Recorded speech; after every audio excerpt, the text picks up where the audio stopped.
Hello दोस्तों, आप सभी कैसे हो। उम्मीद है कि अच्छा होगा। आज हम बात करने वाले हैं पिठौरी अमावस्या की।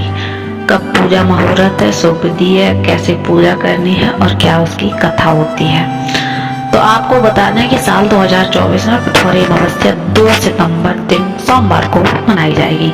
प्रदोष काल में पूजा करने का मुहूर्त शाम 6:41 से लेकर रात को 8:57 तक रहेगा। पूजा की कुल अवधि 2 घंटे और 16 मिनट है।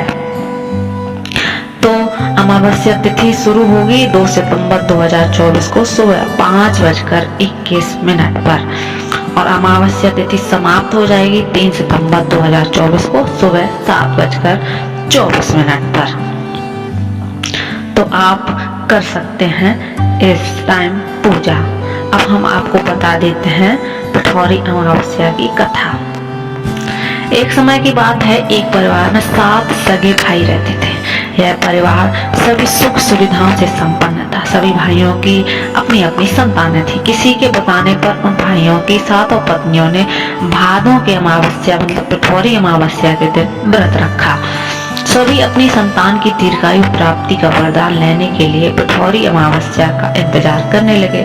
सभी भादों अमावस्या आई, केवल बड़ी बहू ने ही व्रत धारण किया। संयोगवश उस दिन उसके लाडले पुत्र का देहांत भी हो गया।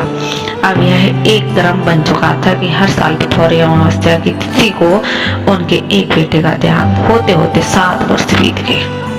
मगर उस बड़े भाई की पत्नी ने अपने बेटे के शव का अंतिम संस्कार न करके अज्ञात जगह पर छुपा कर रख दिया था।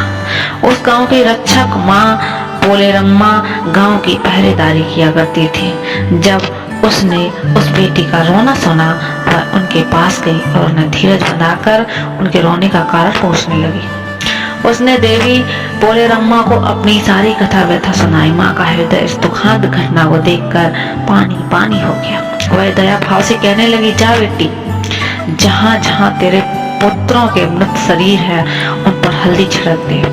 बड़े भाई की पत्नी ने वैसा ही किया। जब वह हल्दी छिड़क कर घर पहुंची तो उन्हें अपनी आंखों पर यकीन न था, क्योंकि उन्हें 7 पुत्र घर के बाहर माँ का इंतजार कर रहे थे। उसी पौराणिक कथा के कारण अब दक्षिण भारत के हर क्षेत्र में पिठौरी अमावस्या का व्रत रखा जाता है। अब हम बता देते हैं आपको पिठौरी अमावस्या की पूजा विधि। तो पिठौरी अमावस्या का व्रत उन्हीं माताओं द्वारा किया जाता है जिनकी संतान हो, क्योंकि यह मात्र संतान सुख एवं उनकी लंबी आयु की कामना के लिए किया जाने वाला व्रत है। पिठौरी अमावस्या के दिन व्रती महिलाएं सुबह जल्दी उठकर नित्य क्रिया से निवृत्त होकर स्नान आदि करके स्वच्छ कपड़े पहनकर व्रत का संकल्प करें।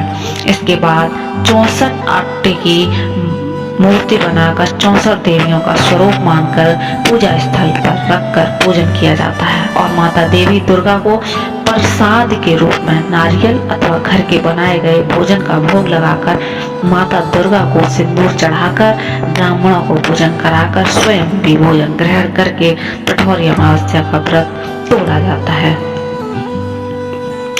अब हम आपको बता देते हैं कि पिठौरी अमावस्या की मान्यता क्या है। इस दिन माता पार्वती ने इंद्राणी को यह व्रत रखने के लिए कहा था, इसलिए पिठौरी अमावस्या के दिन माता दुर्गा का पूजन किया जाता है। ऐसी मान्यता है कि पिठौरी अमावस्या के दिन विवाहित महिलाएं अपने सुखी वैवाहिक जीवन के लिए पुत्र की दीर्घायु के लिए इस व्रत को रखती हैं। इस दिन माता दुर्गा समेत 64 देवियों को प्रसन्न करने के लिए उनकी आटे से प्रतिमा बनाई जाती है और उनका पूजन किया जाता है। ऐसी मान्यता है कि इस दिन विवाहित महिलाएं अपनी संतान कुशल मंगल की कामना के लिए, उनकी लंबी आयु के पुत्र प्राप्ति के लिए और परिवार की कुशलता के लिए पिठौरी अमावस्या का व्रत रखती हैं। इस अमावस्या का व्रत सभी अमावस्या से ज्यादा फलदायी होता है। इस दिन सुहागिन महिलाएं कुछ बच्चों को शुद्ध शाकाहारी भोजन बनाकर खिलाती हैं। इससे विशेष लाभ की प्राप्ति